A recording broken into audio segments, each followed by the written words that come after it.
The Veterans Affairs Department operates a vast array of programs for its constituents. Sometimes they can be a little tricky to navigate, especially for veterans who weren't initially eligible. We get more now from the staff attorney with the National Veterans Legal Services Program, Abigail Reynolds. Ms. Reynolds, good to have you with us.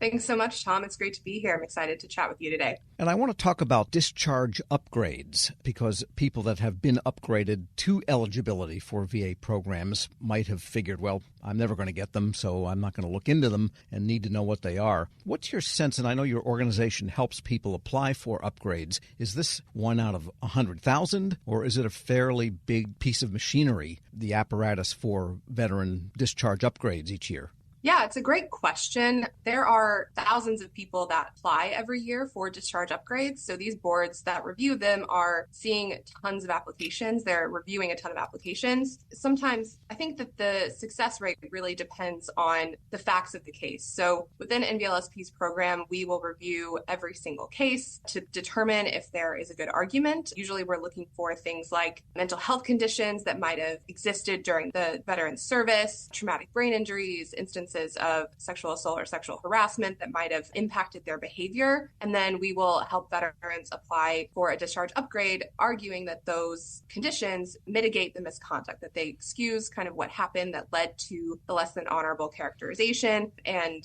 the military kind of has a history of not doing a great job of taking care of service members who suffer from those mental health conditions. So it's pretty common for a veteran who perhaps developed PTSD from combat to commit some kind of misconduct and then get kicked out of the military with a less than honorable discharge. And then now they don't have access to benefits. So the mechanism to be able to do that with these review boards to get that discharge upgraded is really impactful, and Sure. It can really change a lot of lives. And are there some sort of set of criteria, objective criteria operated by VA, such as, yes, you did suffer sexual abuse or something like that, that they use as a yardstick to measure the applications? Sure. So the review boards for these applications are actually located within the DoD, Department of Defense. They make changes to the actual official military record, which is something that the VA doesn't have the authority to do. So that's kind of the difference of these review boards. And really what they're looking for, they're reviewing applications under standards of kind of overall inequities or injustices in the record. And that is where we see a lot of applications be granted, is where we have evidence of these mental health conditions or survivors of sexual trauma, that those conditions mitigate their misconduct. And that speaks to the overall kind of equity of the discharge characterization. We kind of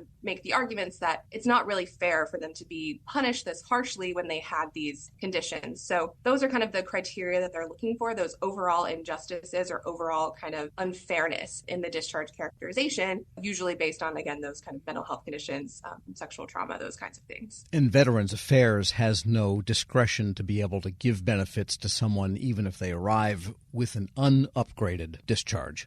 So the Veterans Affairs or Department of Veterans Affairs does have the ability. They can review discharges and find someone's discharge honorable for VA purposes. But the only thing that does, it makes them eligible for benefits of VA, but it doesn't give them new paperwork. So when they get a new discharge or an upgraded discharge from one of these review boards, they have a new discharge certificate. They take that with them everywhere. So it's much more broad in the impact from these review boards than it is from the VA. And the VA also often doesn't do a great job at actually reviewing the facts and circumstances. We see plenty of veterans that we work with that have very strong discharge upgrade arguments that have tried to go get benefits at the VA. And theoretically, under those regulations that the VA is reviewing under, they should be able to access them because of their mental health conditions, because of the trauma that they experienced. But often they are denied by the VA and for years have not been able to access those, even if maybe they should have been. So the best course is to get that upgrade.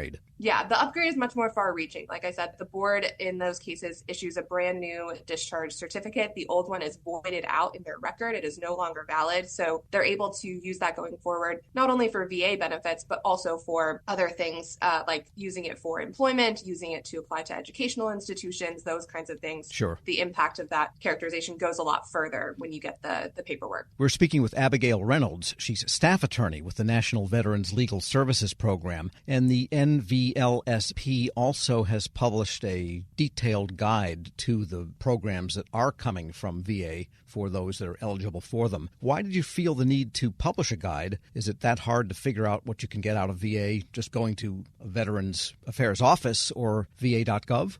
Yeah, it definitely can be. So really kind of the motivation behind us creating this guide was we assist veterans with discharge upgrades. That is kind of what our program focuses on. But after the discharge upgrade is received, there's a whole host of benefits that's now available. And we were getting questions from a lot of our veterans that we had worked with about what do I do now that I have this upgraded discharge? What can I apply for? What can I get from the VA? And kind of feeling overwhelmed because there are a lot of benefits that now maybe for decades they hadn't been able to access. Now they are. And so we created this manual in an attempt to have a resource for these veterans when they receive that upgrade so that they have kind of a one-stop shop to see all of the common VA benefits that people might apply for, the things that they might want to consider that they haven't been eligible for in the past, and kind of have that all in one place. Because, you've mentioned it is all available on va.gov. You can go there and you can search for the specific benefit that you're looking for. But if you don't know what you might want to apply for, then you aren't going to know to even look for it. So the manual is really intended to be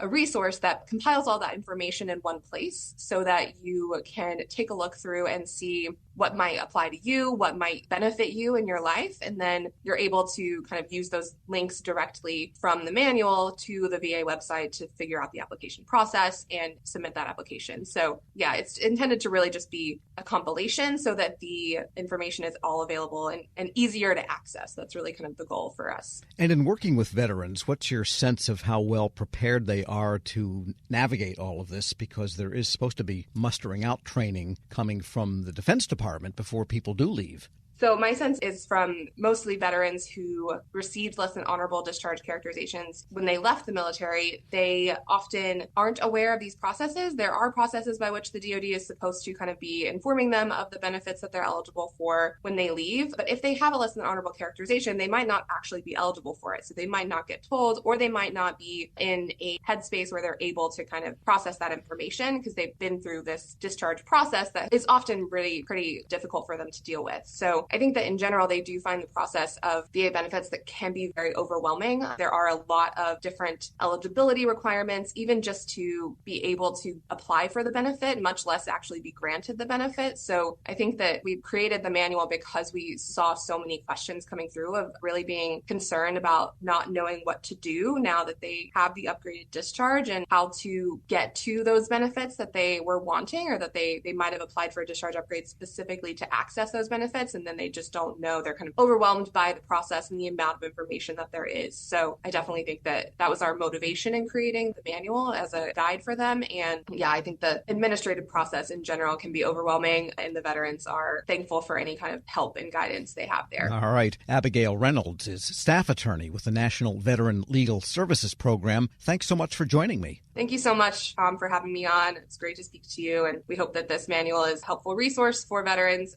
who have just gotten their discharges upgraded. And we'll post this interview along with a link to the services guide at federalnewsnetwork.com/Federal Drive. Hear the Federal Drive on demand. Subscribe wherever you get your podcasts.